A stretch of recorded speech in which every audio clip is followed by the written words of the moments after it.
আসসালামু আলাইকুম রহমতুল্লাহ। সম্মানিত দিনী ভাইরা আমার, আজকে আমি আপনাদেরকে জানাবো ঈদের সলাত কি করে পড়তে হয়। ঈদের সলাত আমাদের ভারত, বাংলাদেশ এবং পাকিস্তান উপমহাদেশে দুই রকম পদ্ধতিতে ঈদের সলাত পড়া হয়। একটা হচ্ছে 6 তাকবীর আর একটা হচ্ছে 12 তাকবীর। 6 তাকবীর আর 12 তাকবীর বলতে এগুলো অতিরিক্ত তাকবীর। একটা পক্ষ অতিরিক্ত 6 তাকবীর দিয়ে সলাত আদায় করে আর আরেকটা পক্ষ অতিরিক্ত 12 তাকবীর দিয়ে ঈদের সলাত আদায় করে।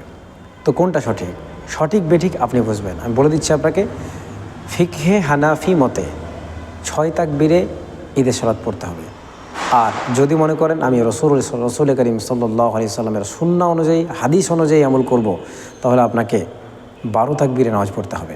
এখন আপনি চিন্তা করুন, আপনি ফিকহে হানাফি মতে 6 তাকবীর দিয়ে নামাজ পড়বেন, নাকি রসুল করিম সাল্লাল্লাহু আলাইহি সাল্লামের হাদিস অনুপাতে আপনি 12 তাকবীর দিয়ে নামাজ আদায় করবেন।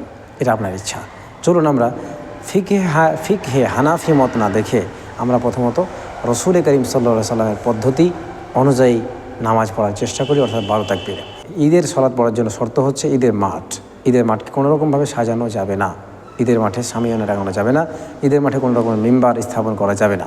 চলুন খুবই সংক্ষিপ্তভাবে আমি জানানোর চেষ্টা করছি আপনাদেরকে ঈদের সলাত কী করে পড়তে হয়। ঈদের সলাত আপনি প্রথমত সংকল্প করবেন মনে মনে যে আপনি ঈদের সলাত পড়তে শুরু করছেন, ঈদুল ফিতরের সলাত 2 রাকাত পড়বেন। যখন আপনি শুরু করছেন আল্লাহু আকবার বলে আপনি শুরু করলেন তাকবীরে তাহরিমা দিয়ে। এরপরে দোয়া শানা পাঠ করবেন, আল্লাহুম্মা বাঈদ বাইনি ওয়া বাইনা খতায়ায়া, এটা হচ্ছে দোয়া শানা। এছাড়া আরও একটি আছে, আপনি ওই দোয়াটি পাঠ করতে পারেন বা এটি পাঠ করতে পারেন। যে কোনো একটি দোয়া শানাগুলোর মধ্যে পাঠ করে আপনি অতিরিক্ত 7 তাকবীর দেবেন প্রথম রাকাতে। আল্লাহু আকবার, এইভাবে আমি হাত বাঁধলাম, এটা হচ্ছে একটা তাকবীর। তো এইভাবে আপনি 7 বার তাকবীর পাঠ করবেন আর বুকে হাত বাঁধবেন। এরপরে আউযু বিল্লাহি মিনাশ শাইতানির রাজিম, বিসমিল্লাহির রহমানির রহিম পাঠ করে সূরাতুল ফাতিহা অথবা বিসমিল্লাহির রহমানির রহিম পাঠ করে সূরাতুল আ'লা পাঠ করবেন। সূরাতুল আ'লা পাঠ হয়ে গেলে আপনি আল্লাহু আকবার বলে এইভাবে হাত উত্তোলন করে রুকুতে যাবেন। অবশ্যই শক্ত করে আপনার 2 হাঁটুকে ধরবেন 2 হাত দিয়ে, এবং পিঠটাকে সোজা করে আপনাকে নামাজ পড়তে হবে, পিঠ সোজা করে। এবার রুকুর যে দোয়া আছে, রুকুর দোয়া পড়লেন, রুকু থেকে উঠে দোয়া পড়লেন, সামিআ আল্লাহু লিমান হামিদা বলে উঠলেন, রুকুর পরবর্তী যে দোয়া সেটা পাঠ করলেন। এবার সিজদা গেলেন। সিজদায় যাওয়ার সময় লক্ষ্য রাখতে হবে, আপনাকে হাত আগে রাখতে হবে, হাঁটু পরে রাখতে হবে। এবার সিজদায় গেলেন, প্রথম সিজদা, দ্বিতীয় সিজদা পড়লেন, তারপরে উঠলেন। দ্বিতীয় রাকাতের জন্য উঠেই আপনাকে অতিরিক্ত 5 তাকবীর দিতে হবে। আবার একই পদ্ধতিতে এইভাবে আল্লাহু আকবার হাত বাঁধবেন বুকে, এইটা হচ্ছে প্রথম তাকবীর।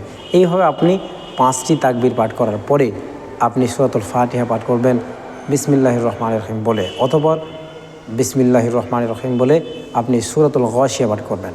সূরাতুল ফাতিহা অথবা সূরা গাশিয়া পাঠ হয়ে গেলে আপনি যেমন করে রুকু সিজদা করেছেন ঠিক তেমন করেই রুকু সিজদা করবেন। রুকু সিজদা হয়ে গেলে আপনি বৈঠকে বসলেন। বৈঠকে আত্তাহিয়াতু থেকে নিয়ে একেবারে দোয়ায়ে মাশুরা পর্যন্ত যত দোয়া আছে সব দোয়া পাঠ করবেন। দোয়াগুলো পাঠ হয়ে গেলে আপনি অতিরিক্ত দোয়া পাঠ করতে পারেন, আরও কোনো সমস্যা নেই। আপনি দোয়া পাঠ হয়ে গেলে আপনি ডান দিকে সালাম ফেরাবেন, আসসালামু আলাইকুম রহমতুল্লাহ, বাম দিকে আসসালামু আলাইকুম রহমতুল্লাহ, এইভাবে আপনি সালাম ফেরাবেন। এই হচ্ছে ঈদের সলাতের সঠিক পদ্ধতি। খুবই সংক্ষিপ্ত হবে। এরপরের যেটা কাজ, আপনি ইমাম সাহেব খুতবা প্রদান করবে, আপনি ইমাম সাহেবের খুতবা শোনা পর্যন্ত অপেক্ষা করবেন। খুতবা হয়ে গেলে তখন আপনি ঈদের মাঠ থেকে বাড়ি যাবেন। মনে রাখবেন, যেই রাস্তা দিয়ে আপনি ঈদের মাঠে এসেছেন সেই রাস্তাটা পরিবর্তন করে দিয়ে যদি ঈদের মাঠে যান, এটা হচ্ছে সুন্নাহ। চলুন আমরা এইভাবেই ঈদের সলাতটা আমরা আদায় করার চেষ্টা করি।